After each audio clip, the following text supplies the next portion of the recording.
आज मी शेवभाजी बनवणार होते म्हणून म्हटलं चला तुमच्यासोबत ही रेसिपी शेअर करूया.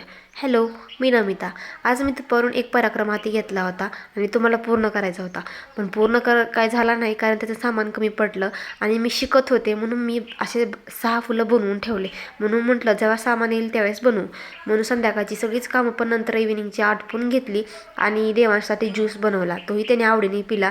नंतर त्याला फ्रेश केलं. म्हटलं एकदा बाहेर गेलं की परत घरात यायचं नाव नको.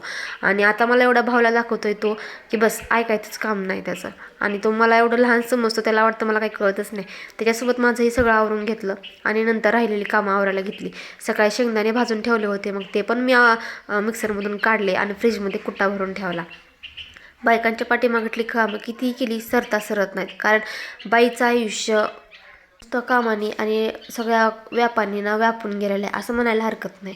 मग संध्याकाळच्या लगेच स्वयंपाकाला पण लागले. म्हणलं आज काय बनवावं. मग विचार केला आणि नंतर म्हटलं चला आज शेवभाजी बनवू. म्हणून मी इथं कांदा कापून घेतला, कणिक पण मळली होती आणि सगळं वाटण वगैरे काढून घेतलं. मिक्सरमधून ते पण काढलं आणि वाटणाच्या भाजीला फोडणी दिली. तर याची पूर्ण रेसिपी मी यूट्यूबवरती शेअर करेल, तर त्याचा व्हिडिओ लवकरच येईल. आणि अशी शेवभाजी माझी खूप छान अशी झाली होती. लगेचच चपात्या पण लाटून घेतल्या, गरमागरम चपात्या बनवून घेतल्या आणि असा गेला माझा आजचा दिवस. भेटू नेक्स्ट ब्लॉगमध्ये. तोपर्यंत बाय.